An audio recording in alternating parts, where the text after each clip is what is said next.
आपकी preparation exam की अच्छे से चल रही होगी। आज की वीडियो में हम लोग, जैसे कि आप लोग देख सकते हैं कि मैथ्स की आपकी प्रिपरेशन चल रही है, ठीक है। और जैसे कि आप लोगों को पता है कि 14th को आप लोगों का पेपर है, तो आई होप प्रिपरेशन आप लोगों की वेल एंड गुड होगी।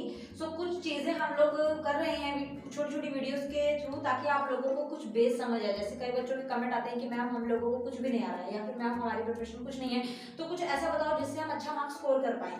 तो आज की वीडियो में मैं आपको इस चैप्टर की कुछ चीज़ें बताने वाली हूँ जो काफ़ी इंपॉर्टेंट होंगी और काफ़ी इजी भी होंगी। बस आप लोग लेकिन डरते फिर भी हो कि मैम बहुत ज़्यादा मुश्किल है या बहुत ज़्यादा डरावना बोलते हैं इस चैप्टर को, कि ट्रिग्नोमेट्री बहुत ज़्यादा मुश्किल होती है। तो कुछ मुश्किल नहीं है, बस आप लोगों को समझने के लिए थोड़ा सा माइंड फोकस करने की जरूरत है। सबसे पहली चीज़ तो ये मत सोचा करो कि बहुत मुश्किल है, आसान समझ के कम से कम उसको सीखना तो शुरू करो। हो सकता है कि वो चीज़ आप सीख जाओ, ठीक है, क्योंकि माइंड तो सबका सेम होता है, बस हमारी मेंटालिटी पर निर्भर करता है कि हम उस चीज़ को हार्ड समझते हैं या इजी समझते हैं, ठीक है। हम सब कुछ सीख सकते हैं, ओके। तो देखो ट्रिग्नोमेट्री चैप्टर के अंदर आप लोगों ने कुछ चीज़ें सुनी होंगी, जैसे कि आप लोगों ने साइन, कॉस, टेन, ऐसी कुछ रामायण कथाएं सुन रखी होंगी, जिससे आप लोग बहुत डरते होंगे कि मैम ये जो है हमको नहीं पता लगता और हमें इससे डर लगता है। काफ़ी बच्चों की लाइन आती है, ठीक है। इसके अलावा में आप लोगों ने एक ये चीज़ सुनी होगी, परपेंडिकुलर हो गया, हाइपोटेनियस हो गया, बेस हो गया, जिसको हिंदी में हम लोग लंब बोल देते हैं, और हाइपोटेनियस को हम लोग कर्ण बोल देते हैं, और बेस को हम लोग आधार बोल देते हैं। तो इस तरीके की चीज़ें आप लोगों ने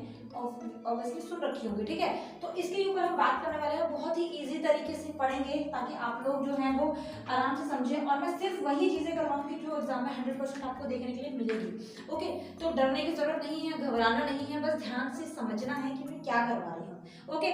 तो देखो सबसे पहली चीज़, फर्स्ट चीज़ जो आ जाती है यहाँ पर, अगर हम एक इस तरीके से ट्रायंगल बना रहे हैं, ठीक है, तो सबसे पहले इसको क्या बोला जाता है? ट्रायंगल बोला जाता है। आई थिंक मार्कर थोड़ा सा हल्का है ये वाला सही है। अगर हम एक ट्रायंगल बना रहे हैं तो ट्रायंगल जो है वो कुछ चीज़ों से मिलकर बनता है, उसी से हमारी ट्रिग्नोमेट्री होती है। ट्रिग्नोमेट्री का मतलब क्या होता है? ये हमें रिलेशनशिप बताता है किसका? साइड्स एंड एंगल्स का, ठीक है, साइड्स एंड एंगल्स का। अब साइड और एंगल्स क्या होता है मैम, इसका मतलब क्या है? तो जिससे कोई फिगर मिलकर बनती है, ये चीज हो गई, ये चीज हो गई, ये चीज हो गई, इनको बोला जाता है साइड्स, ठीक है। हिंदी में इनको बोला जाता है भुजाएं, ओके। और इंग्लिश में इनको बोला जाता है साइड। और एंगल्स अगर मैं बोलूँ तो यहाँ पर अगर मैं एक एंगल बना दूँ 90 डिग्री, तो इस तरीके से यहाँ पर ये जो एंगल बना दिया मैंने, आप लोगों ने सुने भी होंगे 30 डिग्री का, 90 डिग्री का, 45 डिग्री का, तो उनको बोला जाता है एंगल्स, ठीक है, इस तरीके से। तो आई होप ये चीज आपको पता ही होगी और कॉमन है, बेसिक है, तो इसको सीख लेना, ठीक है।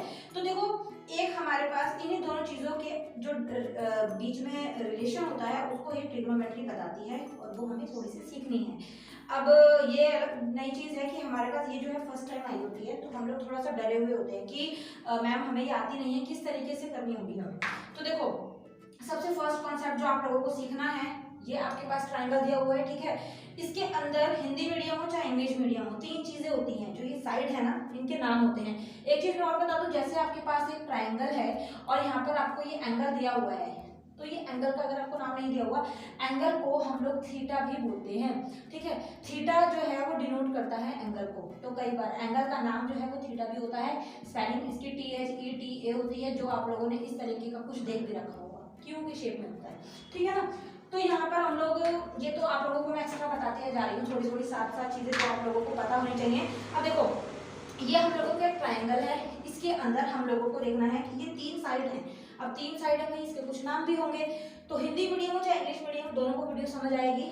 जो ये चीज होती है जिसके ऊपर मान लो कि बिल्डिंग है, एक ये बिल्डिंग होती है ना, ये इसके फ्लोर होते हैं, ये बिल्डिंग जिस पर बनी हुई होती है उसको क्या बोला जाता है? उसको बोला जाता है बेस, है ना। और हिंदी में अगर मैं बोलूँ तो उसको बोला जाता है आधार। तो बेस और आधार मतलब कि ये चीज जो होती है ये बेस कहलाती है, ओके। हिंदी मीडियम वालों के लिए ये चीज क्या कहलाएगी? आधार कहलाएगी। हाँ जी मैम समझ आ गया, सिंपल है, ठीक है। अब यहाँ पर आपके पास एक एंगल बना हुआ होगा, 90 डिग्री का एंगल दिया हुआ है, तो जो ये लाइन एंगल को ऊपर टॉप से लेके नीचे तक सीधी खड़ी हुई है, ओके, ये खड़ा हुआ होती है ना सीधी बिल्डिंग, तो जो सीधी खड़ी हुई लाइन होती है उसको हम लोग परपेंडिकुलर बोलते हैं। क्या बोलते हैं हम? परपेंडिकुलर बोलते हैं। स्पेलिंग यहाँ पूरी नहीं लिख रही हूँ, अदरवाइज फिर वो हो जाएगा परपेंडिकुलर। और अगर मैं हिंदी मीडियम वालों के लिए बात करूँ तो इसको हम लोग कर्ण बोलते हैं। अब हिंदी वालों की स्पेलिंग छोटी है तो पूरी लिखी होती है, परपेंडिकुलर और कर्ण, ठीक है, सॉरी परपेंडिकुलर और लंब, कर्ण नहीं होता, कर्ण तो ये होता है, ठीक है ना। तो परपेंडिकुलर और लंब यहाँ पर हो जाता है हिंदी इंग्लिश दोनों के लिए। जो एंगल होता है, एंगल के बिल्कुल सामने जो डायरेक्शन में आपको यहाँ पर लाइन दिखेगी उसको हम बोलते हैं कर्ण। और अगर इंग्लिश में मैं बोलूँ तो इसको बोला जाता है हाइपोटेन्यूज, ठीक है, हाइपोटेन्यूज। स्पेलिंग इजी होती है, घबराना मत देख के कि मैम बहुत बड़ी बड़ी है हमको ये याद नहीं हो सकती, बहुत इजी होता है, ठीक है। तो ये चीज़ आप लोगों को ध्यान रखनी है, क्योंकि अगर ये पता होगा तो आपको ट्रायंगल की प्रॉपर्टीज पता होंगी। ट्रायंगल्स की प्रॉपर्टीज तभी पता होंगी जब आपको पता होगा आधार किसे कहते हैं, बेस किसे कहते हैं, लंब किसे कहते हैं, आधार किसे कहते हैं, ठीक है। अब एक चीज जो आप लोगों ने शायद सुनी हुई होगी, पाइथागोरस थ्योरम, ठीक है। पाइथागोरस थ्योरम जो है इसके अंदर आप लोगों ने चीज सुनी होगी, अगर हिंदी में मैं बोलूं तो ये होता है कर्ण का स्क्वायर इक्वल्स टू आधार का स्क्वायर प्लस में लंब का स्क्वायर, है ना, इस तरीके से।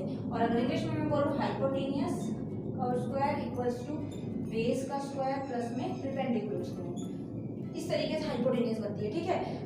मतलब सिंपल होता है, जो कर्ण होता है ना वो इन दोनों को प्लस करने से बनता है। इन दोनों को प्लस करने पर ये साइड जो होती है वो आपके ट्रायंगल में सबसे लंबी साइड होती है, ठीक है बेटा, इस चीज को समझना है। तो ये आप लोगों का थोड़ा सा हो गया बेस, जो आप लोगों को पता होना चाहिए कि ट्रायंगल का मतलब क्या होता है, ट्रायंगल में क्या क्या होता है। पी बी हाइपोटेनियस हो जाता है, कर्ण हो जाता है, आधार हो जाता है, पाइथागोरस थ्योरम कुछ इस तरीके की होती है जो इस तरीके से बनती है। तो इतना पता है, अब हम चलते हैं नेक्स्ट चीज के ऊपर। तो आई होप ये चीज समझ आई होगी, इसको थोड़ा सा आप लोगों को ध्यान रखना है। लंब किसे कहते हैं, कर्ण किसे कहते हैं, आधार किसे कहते हैं, ओके। अब हम नेक्स्ट टॉपिक पर चलते हैं, ओके।